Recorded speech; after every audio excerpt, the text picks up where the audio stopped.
Good evening, everyone, and welcome to This Week from Rockdale, a special weeknight candidate interview edition. Great to have all of you here tonight, and let's share, like the show, build the audience. I know sometimes on these weeknight shows, the audience gets to be a little slow because they don't think we're going to be here, and that's okay. The show is available for a recorded view, and that's where most of you guys go anyway and view the recording, and the candidates always have access to go to the page and share it.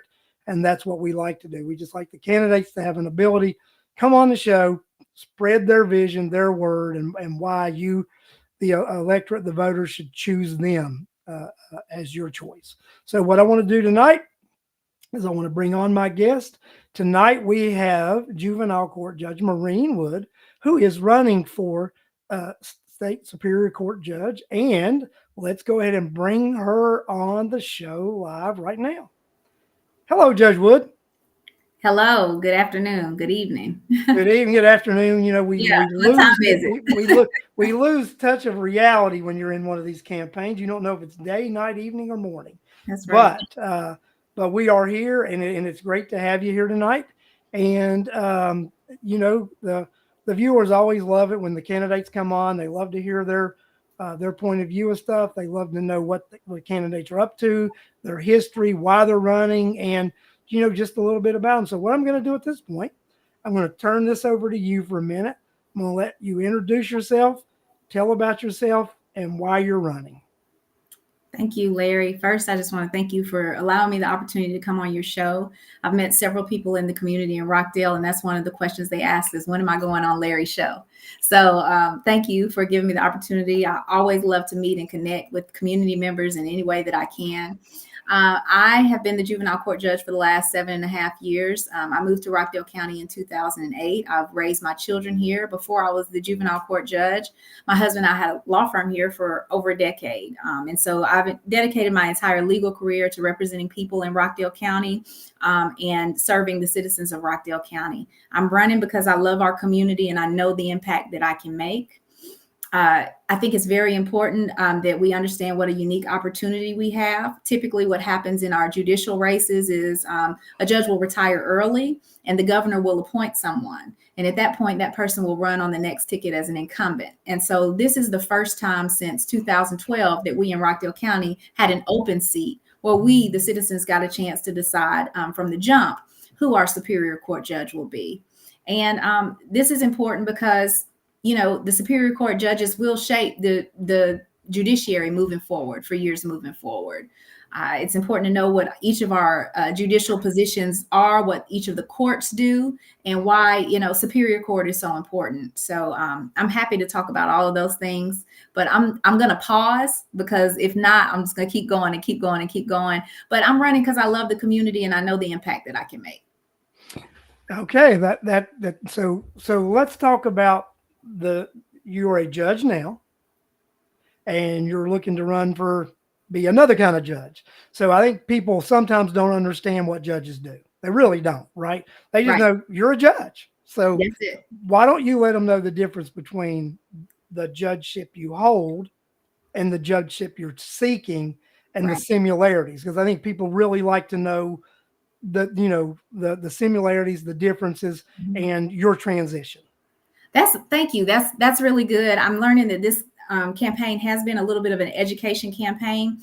So the superior court, what's really interesting for the juvenile court is the juvenile courts were created out of the superior courts. So in the early 1900s, there were no juvenile courts, and the superior courts handled all cases that the juvenile courts now handle. So what that means is the juvenile court is the only court that handles the majority of the same types of cases that superior court hears.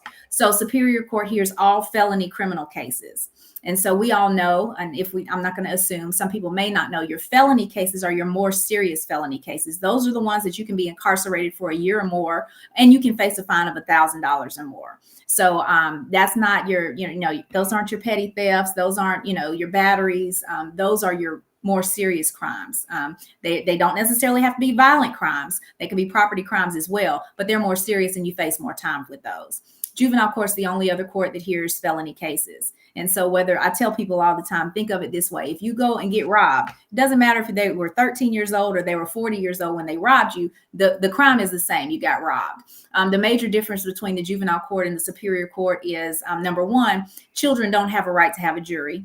You have a right to have a jury trial as an adult. And then the second thing is there is a focus on rehabilitation, a very heavy focus on rehabilitation. I don't want to say that there's not a focus on rehabilitation with the adult system, but we know you're grown, you should have known better. It's more about punishment, right? Whereas for young people, absolutely, they have to be held accountable, but we also want to make sure that they don't grow up to be little criminals, right? We want them to have the opportunity to change their lives around. Also, Superior Court hears all the family law matters. I had a general practice with my husband for over a decade. I practiced almost every area of the law, but primarily I found myself practicing family law. And so that is your divorce, your child support, your child custody, your legitimation, your adoptions, your termination of parental rights, all of those things that are very intimate and very emotional and very personal to us. I like to tell people all the time, we like to think of Superior Court and we like to think of the crimes because that's what hits the news. But for most of us, what affects us and our family members and our neighbors is those family law matters. We've all either personally or know someone that's had to go to Superior Court on a family law matter. And that's the majority of the bulk of the type of cases that the Superior Court judge is going to hear. Juvenile court is the only court besides the Superior Court that can hear those types of cases. Superior Court hears all title to land cases.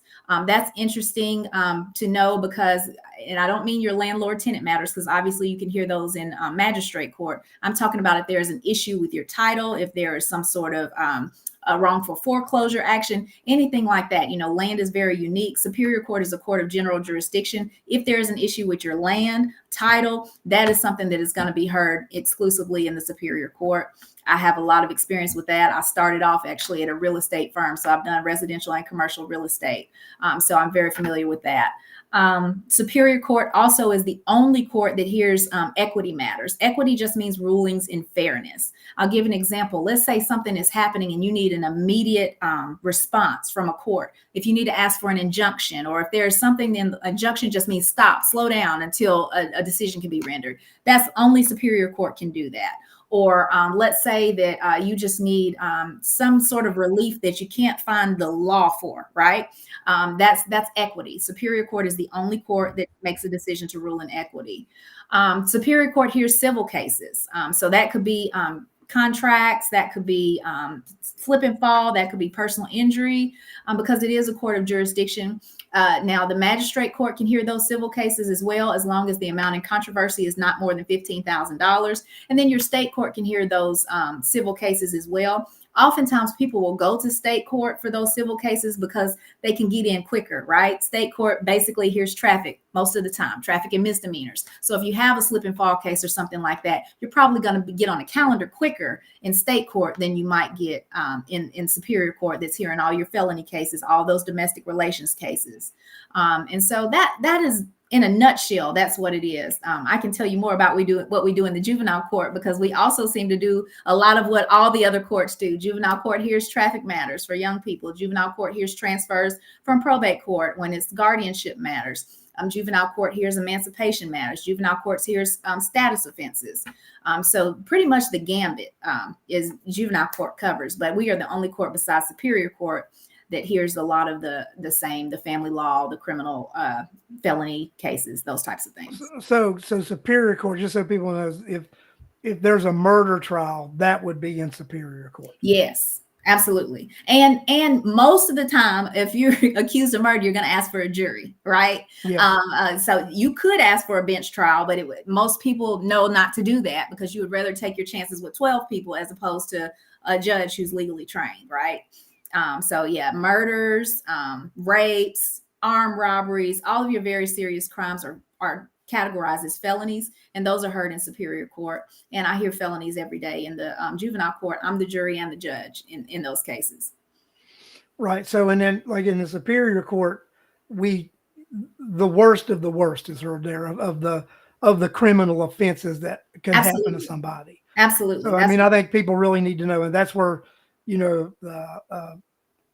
the rape, murder, uh, violent crime, uh, I guess vehicle accidents where there are deaths involved, where they would Yes. be all of that is heard in superior court. So that's where the heavy action occurs, Yeah, and absolutely. that's where that experience in dealing with all that, I guess, comes into play when you have to deal with those, and a lot of times I guess it's life and death, right? Because Oh, yeah. I mean, it's someone could get the death decisions. penalty. Yes, and not only for the person who's been accused, but also for the victim or the victim's family. Like these are, I mean, these are really tough decisions that you're having to make. I see someone had a question about what if a teen commits murder. So if a teen commits any of the deadly sins, they'll be charged if they're 13 or above. They'll be charged as an adult. And they go Now, to superior court. yes, they'll be charged as an adult and they will go to superior court. They may sit for a couple of years before trial happens, right? But I will say this, in those cases, your prosecutor has the discretion to transfer those cases to the juvenile court, right? And so those are your SB 440 offenses. So young people, if they commit those really, really serious, your murder, your aggravated sodomy, your rape, your aggravated assault with a firearm, those really, really serious offenses, they'll be charged as adults. But there's also an opportunity for those cases to be transferred to the juvenile court. It doesn't happen very often, but it does happen. And usually what tends to happen is when the prosecutors and the lawyers start really preparing for the case, they will see where this young person who's 13 or 14 or however old they are may really need rehabilitation, may have been a victim themselves, or there may be these circumstances that nobody thinks it's fair for them to just go straight to the adult system. So, but it's very few and far between. Very few. So it's all it would be all circumstances and depend on the how severe it was and why and how it occurred. Yeah. And so I've been at my judges conference this week, and we actually had the director, Director Wigington from Gypstick, who was over the public safety and training facility. And he presented on judicial security. And one of the things that he was talking about is we have about 100 teens right now that have been charged with those serious offenses and are been treated as adults just right now that are incarcerated. So yeah, young people commit felonies too, and oftentimes they are charged as adults. And we have, how many juvenile detention centers do we have in Georgia?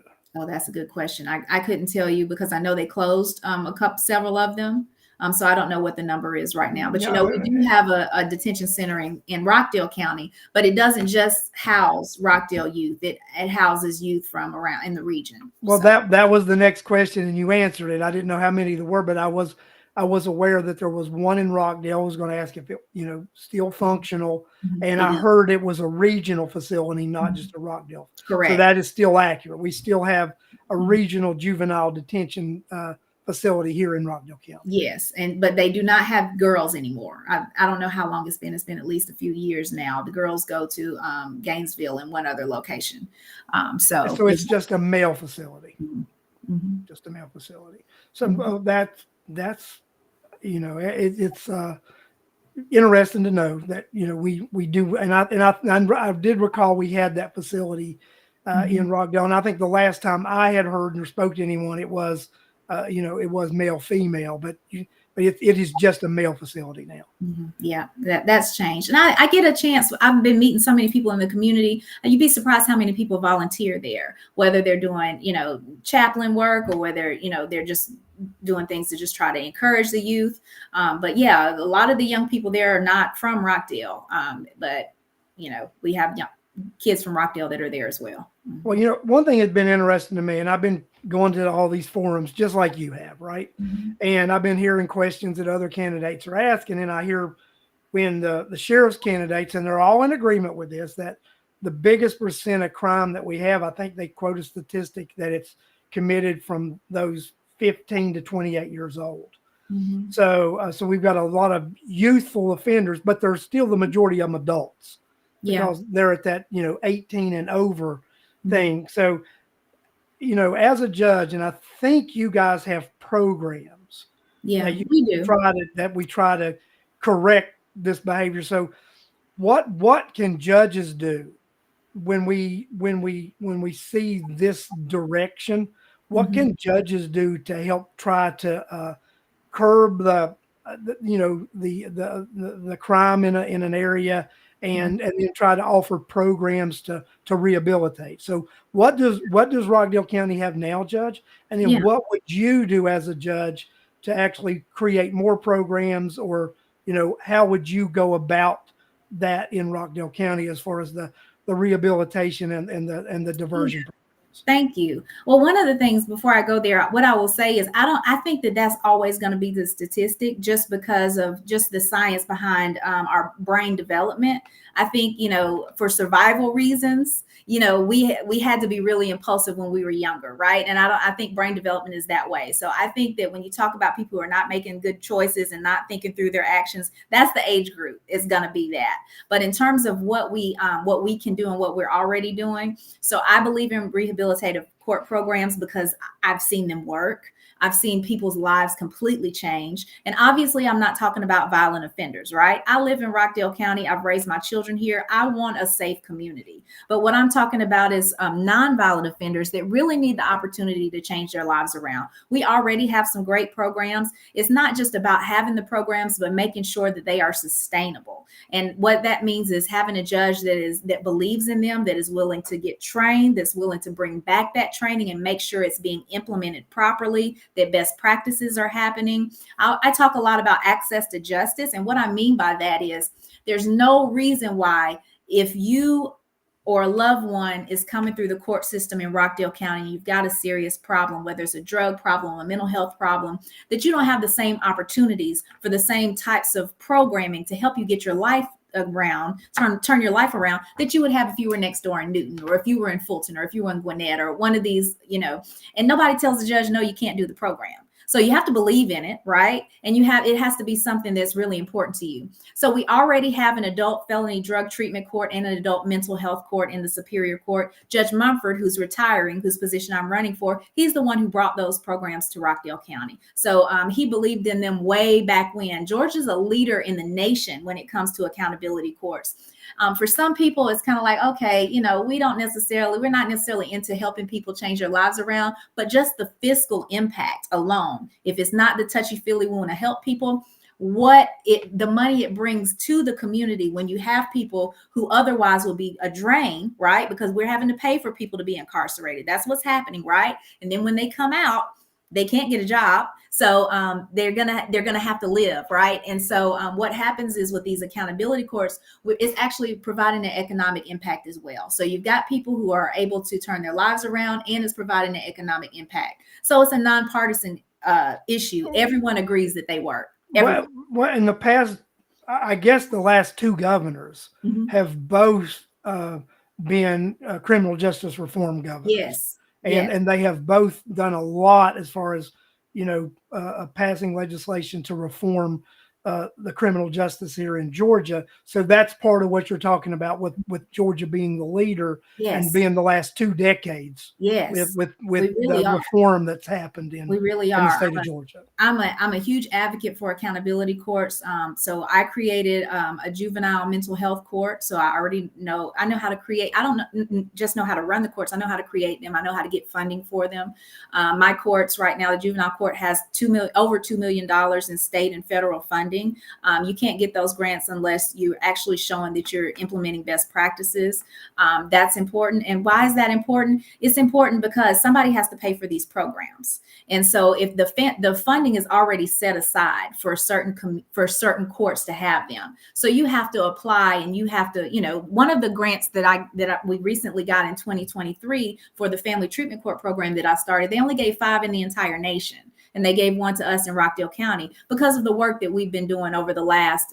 I created that program in 2017. I'll be speaking. So the election is the 21st. I'll be speaking at the National Drug Court Conference on the 22nd. In Anaheim, California, about the work that we're doing here in Rockdale County and some of our courts. They just appointed me a chairperson for the Family Treatment Court Bench Book Committee. I'll be overseeing the creation of a bench book, which is a rule book, not just for the state, but it'll be the first one in the nation of its kind. So, we're doing some great things in Rockdale County.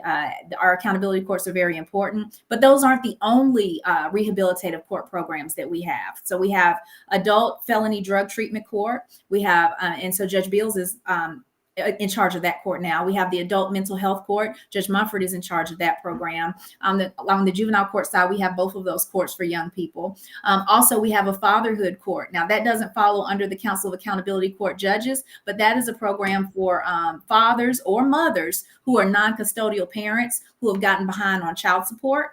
And if you know anything about that, I told you the bulk of those cases, those family law cases is what the Superior Court judge hears. When people get behind, their passport gets taken, their driver's license gets suspended, all of those things affect people's ability to work and their ability to contribute to their households. And so the goal should not be to punish fathers or mothers who are non-custodial parents who have gotten behind, but instead for them to get on track, right? So that they can be productive, so that they can help support their family, those types of things. So we have that. We don't have a veterans treatment court here in Rockdale County. There was a period of time, I serve on the Council of Accountability Court Judges Funding Committee as well as the Training Committee. So there was a period of time where lots of courts were starting the veterans treatment courts, but they weren't able to get a census big enough to maintain them. And so they were having to give a lot of grant money back. And so the trend has gone away from creating brand new veterans courts, but instead creating a veterans track out of an existing court. So that's one of the things that I would be able, I can't make promises, right? But what I can say is I've already created 2 accountability courts. So I know what to do to lay the groundwork if we wanted to have a veterans track for either our adult mental health court or our adult family treatment court. Well, and you may not know about this, or you may, but I know I think the county got a grant to do a diversion center a few years ago, and I know they bought a building, and I know where the building's at, and it doesn't look like anything's happened with it for a little bit. Do you know anything about that and what that would do, and when that's scheduled to? Because I think they almost got a $2 million grant. Yes, I don't know the specifics with the dates and all of that, but that will go hand in hand with our people when law enforcement get calls, and you have people that really have mental health issues that really may need to be stabilized as opposed to be incarcerated. That will be a location for that. Also, Stepping Up initiative, which I think was spearheaded by Commissioner Doreen Williams. They have a hand in that. I want to say it may have been Warnock who came in around last year and pledged some money for that. I don't know if Hank Johnson. It was Hank Johnson. I think it was a $1.9 million grant huge. from Hank Johnson. I think they purchased a building for like $1.1 million and in October of 22. Because we know that there are people who, have some serious mental health issues and they really need to be stabilized.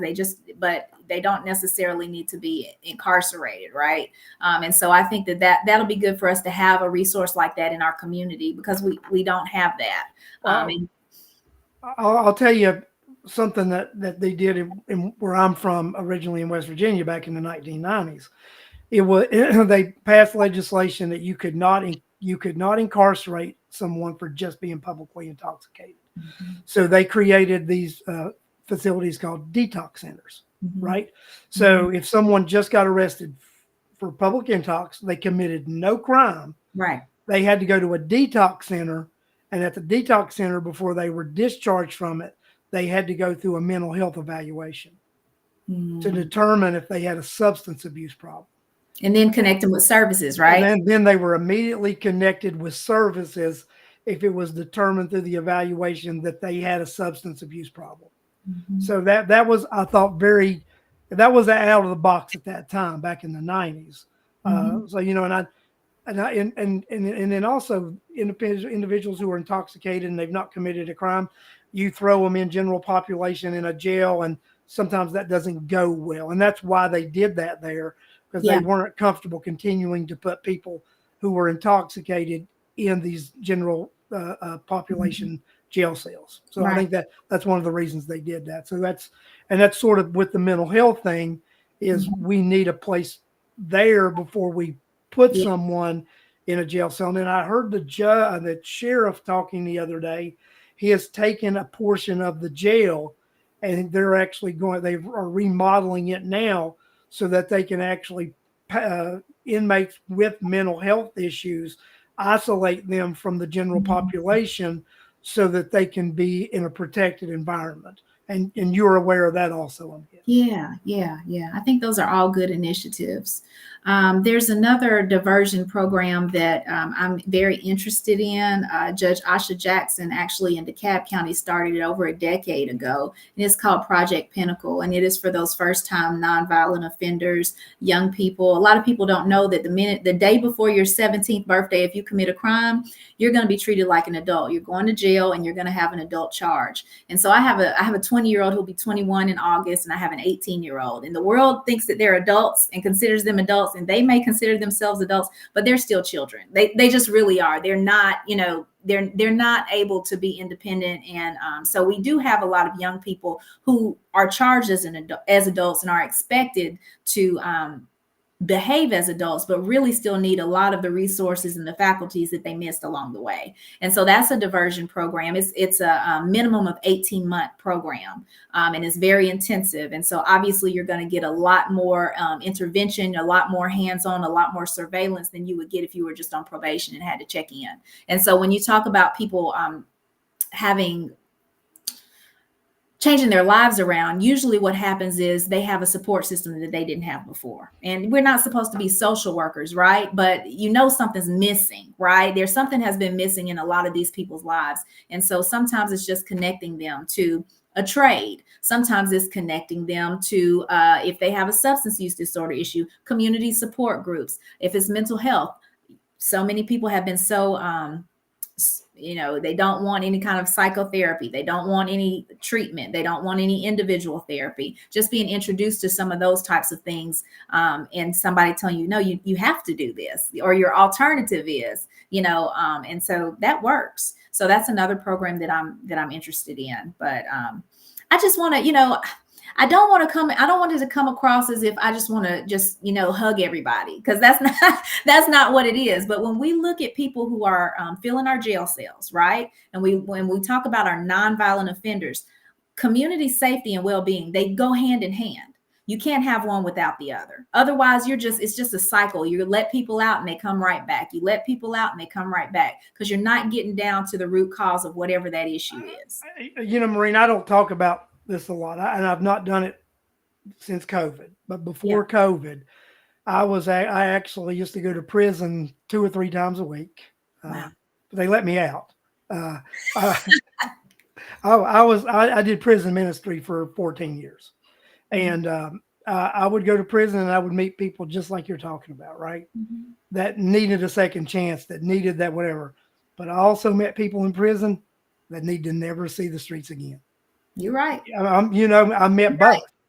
I met both, and it was an interesting situation. And I'll tell you, I would leave and I would feel a lot of times just very emotionally drained, because I would see these young folks that had made terrible mistakes and they were incarcerated with these hardened individuals, Mhm. and I could see the fear in their eyes, right?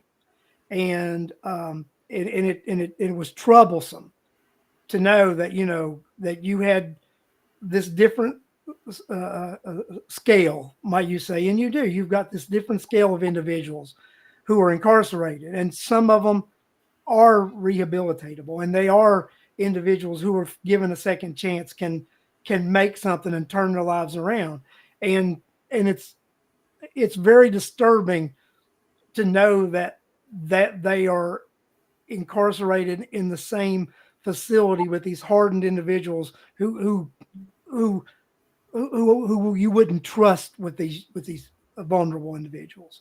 That's So right. I do get these diversionary courts and the need for them, but Yeah, we and all it's not for everybody. Like you said, no. it's not for everybody. at all.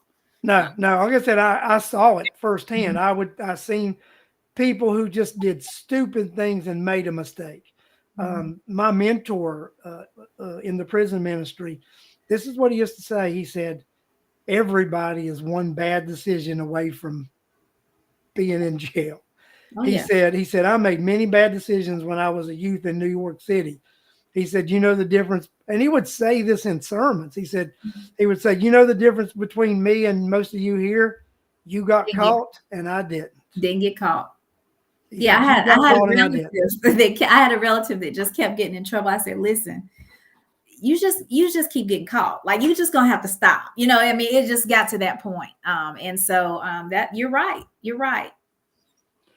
And and that's what he would tell him, and he would say, especially the ones that he knew were going to be getting out and this and that. And he said, point blank, you got to turn it around. He said, you got to look, you can't go back and hang out with the same people you hung out with when you get out of here. Yeah.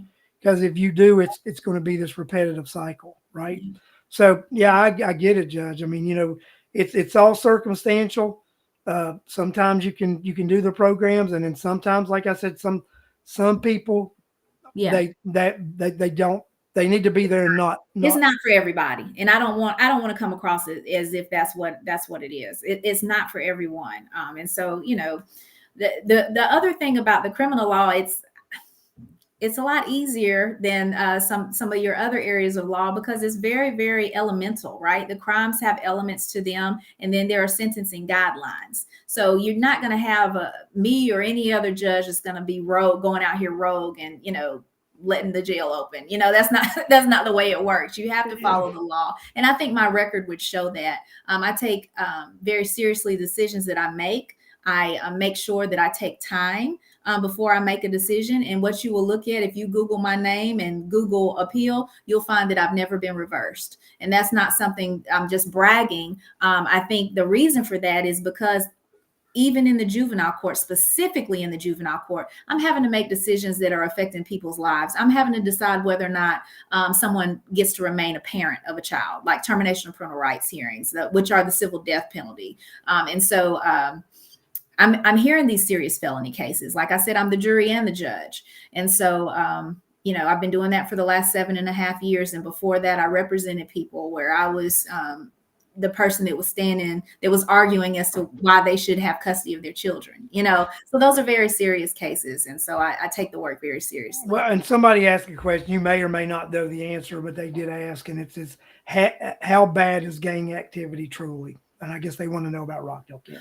So what I will say is, because, I'm on my second term, I was appointed by Judge David Irwin in 2016. There are two ways judges can be judges in Georgia. You're either appointed or you're elected. All the juvenile court judges, except for one, Floyd County, is appointed. And then I was reappointed in 2020. So I've seen lots of trends. I would say, just from what I'm seeing come through the juvenile court, and that just may mean that maybe the gangsters are older now. I don't know. But what I'll say is, for me, I'm seeing a downward trend with the gang activity. Now, had you asked that same question, not that it's not happening, I'm just saying from what I'm seeing, I'm not seeing very many gang cases. There was a period of time, probably, I would say from when that first term up until maybe right after COVID ended, I would say, because we never slowed down. We never stopped during COVID. We kept hearing cases the entire time. I would say that definitely I saw way more when it comes to, and when you talk about gang activity, they don't always get charged with, it's very hard to prove a gang case. So they don't necessarily get charged with gang activity, but it when you see it, right? It. Yeah, you would be at the crime with suspected gang activity. Exactly. So I definitely would say it's probably on a downward trend right now in the juvenile court, but I can't speak to what's happening in the superior court with that. I think the best person to ask is your district attorney. She does have a lot of initiatives right now where she's trying to prevent violence. We partnered with the district attorney's office for the second year in a row now, and the sheriff's office with the YIELD program, which is all about violence prevention for young people.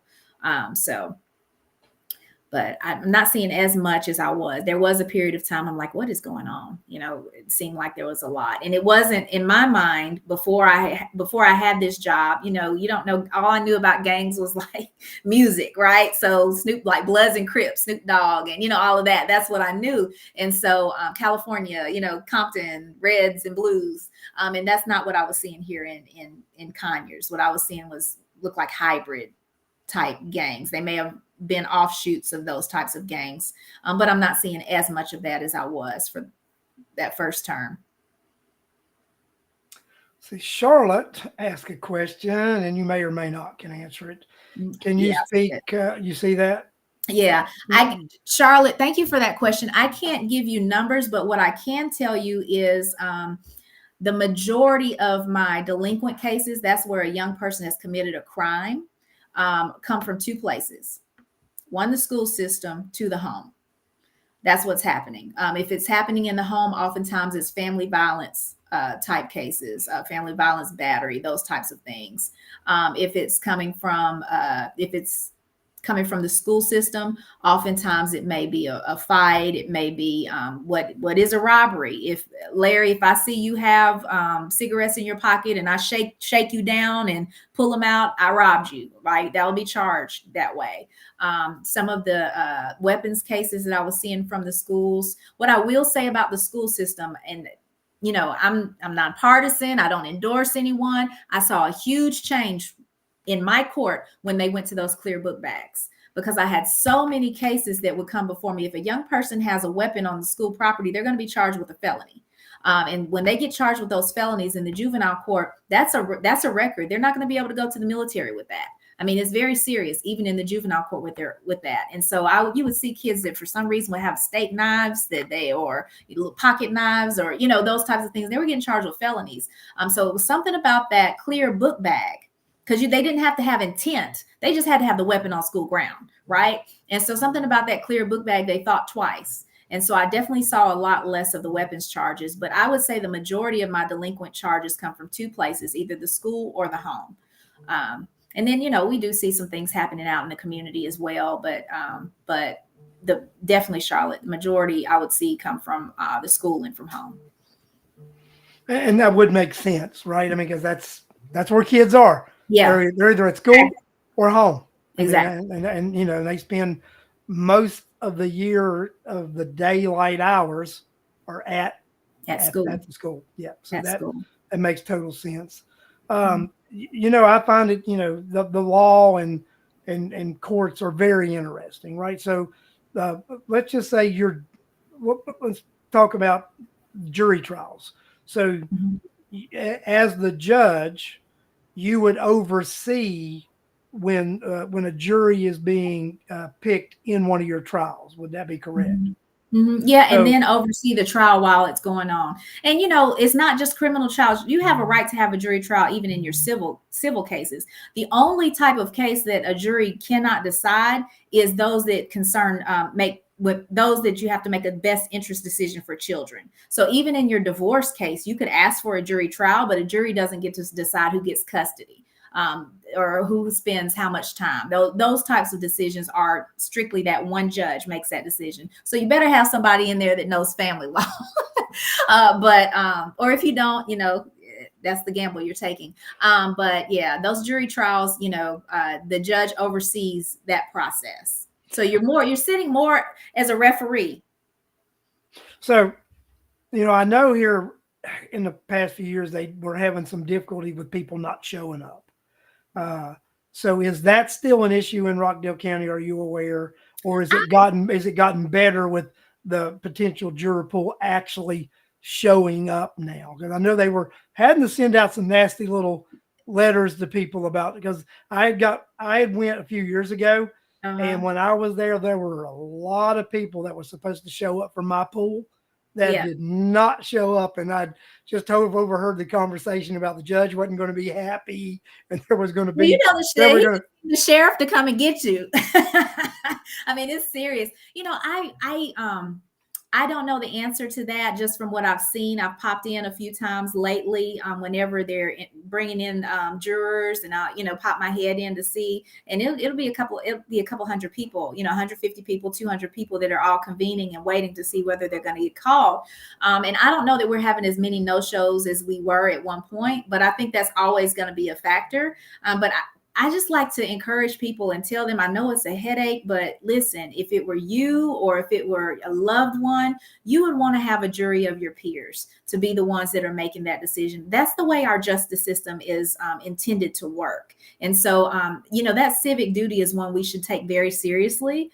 I've never gotten chosen, and I rarely get called, but even when I get called, I show up. I don't say, hey, I'm the juvenile court judge. I know you're not going to pick me. I don't want to show up. I think I saw Judge Mumford a couple weeks ago, he got called, and I saw him walking across the street to go.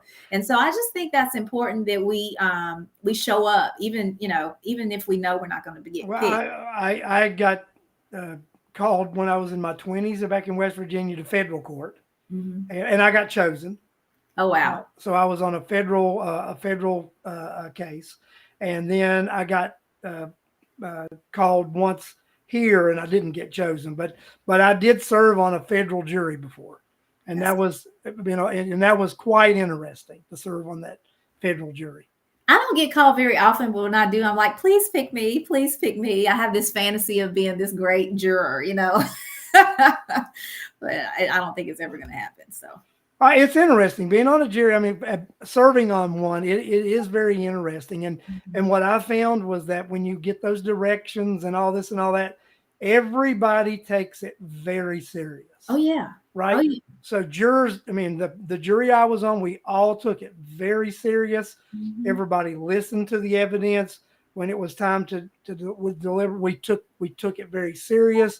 The conversation, we actually sent back to the judge and asked for some clarification on some things and presented some evidence again, because we didn't want to make the wrong decision.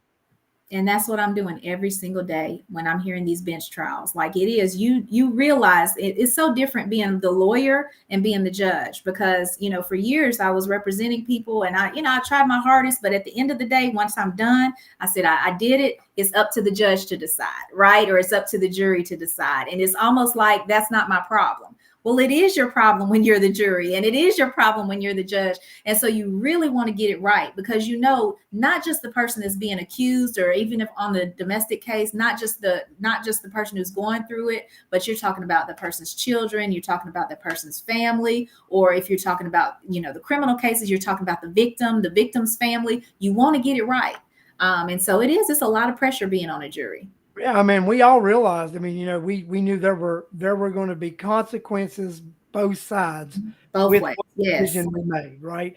So we wanted to make sure we were perfectly clear on what we did. So I totally get it. I mean, so and it's very important, like with the instructions that the judge gives the jury also. Yes. And the good thing is that there are pattern instructions. That's what I said about criminal law. It's not, the good thing about criminal law is very elemental. It's a little bit easier, in my opinion, because everything is laid out for you. And I think it's that way for a reason. You got to make sure that you do give the right instructions, but they're pattern jury instructions. So well, let me ask another question, Judge, because I know people have asked this before. So, or wanted to know, are there specific guidelines to sentencing? Or do you guys, or is it rigid? Is it rigid or is it flexible sentencing guidelines? So for the criminal, the guidelines are pretty rigid. Like there is a range depending on what the crime itself is. Even in the juvenile court with our sentencing, we have a range, but it depends on the charge itself, right? So if a young person commits a lower level felony, you cannot incarcerate them for more than a certain period of time. So oftentimes it's on the end of like how long someone can be incarcerated, right? It may be a minimum depending on it, or it may be a maximum depending on what the crime is. There's way more flexibility with family law. And the reason why I keep going to that is because I think that's the thing that most people is going to affect most of us. So there's a best interest standard, and it's the judge's discretion in terms of what's in the best interest. Yes, there are best interest factors, when you're talking about who gets custody, when you're talking about how much time the non-custodial parent gets to spend with their children, even when you're talking about what's fair in dividing property. I tell people all the time, imagine being married. So my spouse and I have been married for 21 years. We basically grew up together, right? Like everything that we have, we've earned together. So let's say one of us decides to divorce and the other one doesn't. Doesn't matter. It doesn't take two to decide, right? One person can file and that's that. That judge is going to be the one that's going to determine, do you get to stay in your house? That judge is going to be the one to determine how much of your retirement you get to keep. That judge is going to be the one to determine how much of your savings that you get to keep. And there are no guidelines for that. The issue is what's equitable. It's not an equal. We're not a community property state. This is not Florida or California where it's 50-50. That judge is deciding what's fair.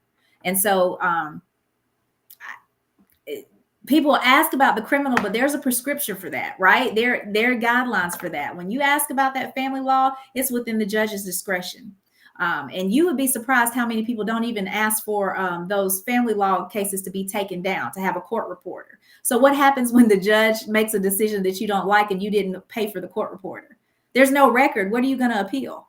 So there's people that walk in there representing themselves, don't get a court reporter. A judge says they get 80%, you get 20%, have a good day, and that's it.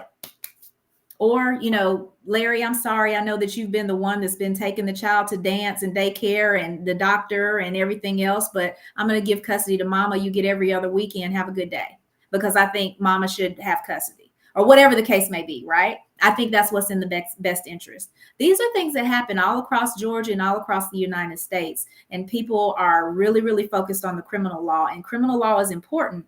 But when people walk out and they say, I don't feel like the judge heard me, or when they walk out and they say, I feel like the judge listened to the other person because they had a lawyer, or when they walk out and say, I've been waiting all year for this court date and literally I felt rushed the entire time.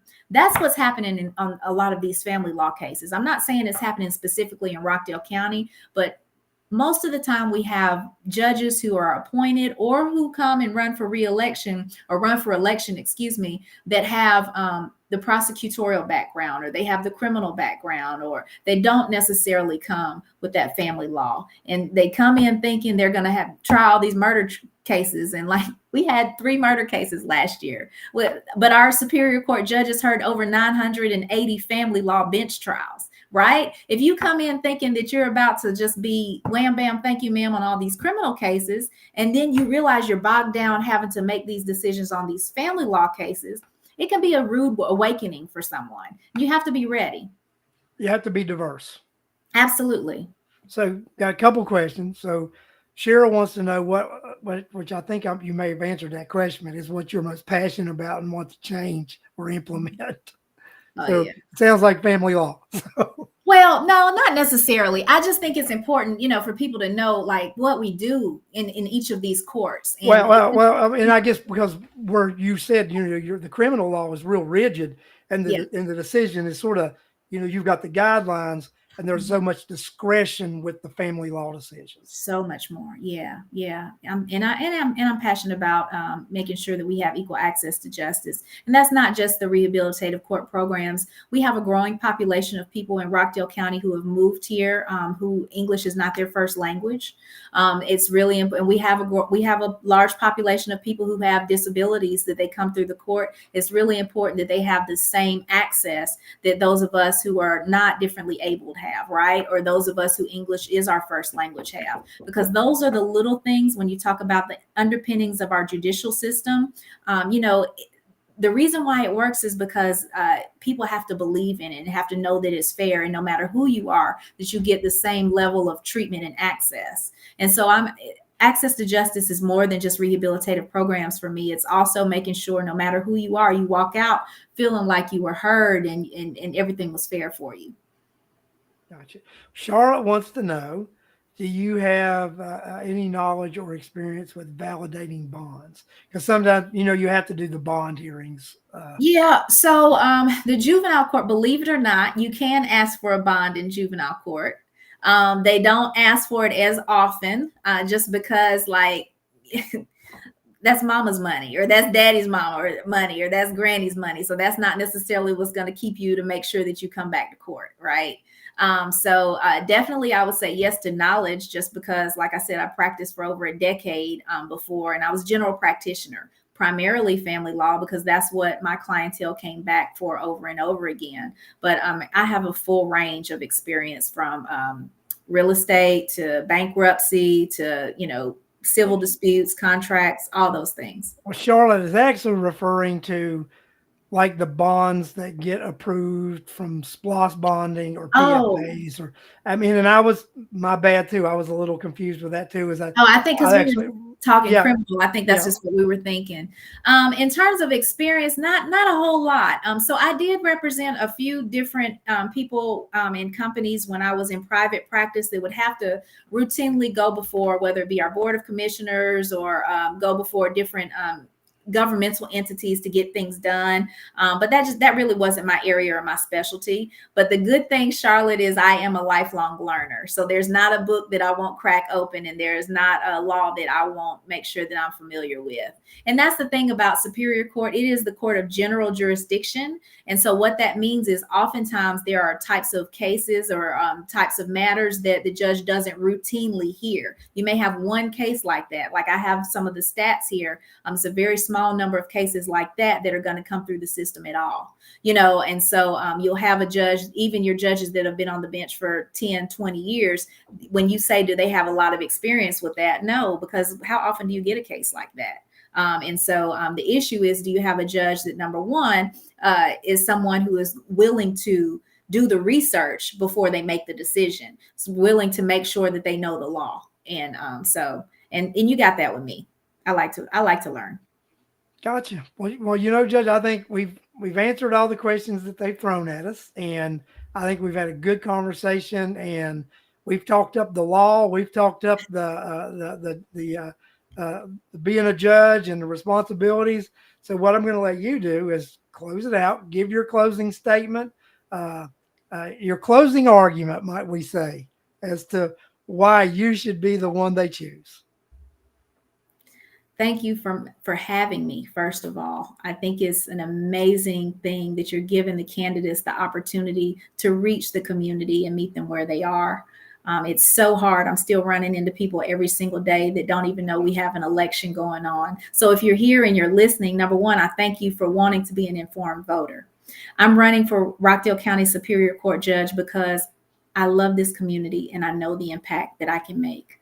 I'm not running because of a title or prestige, or I think it's the next the next step for me. That's not why I'm running. I'm running because I know how important it is that we have a Superior Court judge who is committed to our community. I have several priorities, 4 of them that I've listed. Number one, community safety and well-being. I'm committed to that. I'm also committed to ensuring that we have rehabilitative court programs. Equal access to justice for everyone is important for me. And also, I believe judges should always operate with integrity and transparency. And so, if you're wondering what you would get if you choose to vote for me for your next Superior Court judge, I would say don't listen to promises, but instead look at my record. Look at what I've been doing for the last 7.5 years. That's the biggest indicator of what type of judge I will be and who I will be moving forward in the future. And so, when you go to the polls, and you're looking at your ballot and you're looking at all the different choices and all the different positions on that last page, after you go through all of those questions and you pick all those other candidates, one of the last ones you choose is going to be who is going to be your next Superior Court judge. And I just want you to have in your head that Wood is the solid choice for Superior Court. Thank you so much. And I hopefully I've earned your vote and your support. Judge Wood, thank you for coming on the show tonight. And I want to thank the audience. And we're also going to thank all the viewers who are going to watch the show afterwards. That's where we get the most views from the show. People like to go and watch the show, watch the recording. So the recording will be on several different channels that I've shared it on. It'll be on several of my pages on YouTube. I shared it to the Rockdale voter page. I shared it to the D.H. Horton page. So, and then Judge, you'll be able to go and snatch it and share it wherever you want to, also off the page. So guys, great having you. I look forward to seeing each and every one of you again this Sunday night, as I will have Sheriff candidate Corey Hamrick on the show. and we'll be live at 8 p.m. Sunday night, same time, same channels. Good night, everybody, and see you on Sunday. And Judge, you can stick around.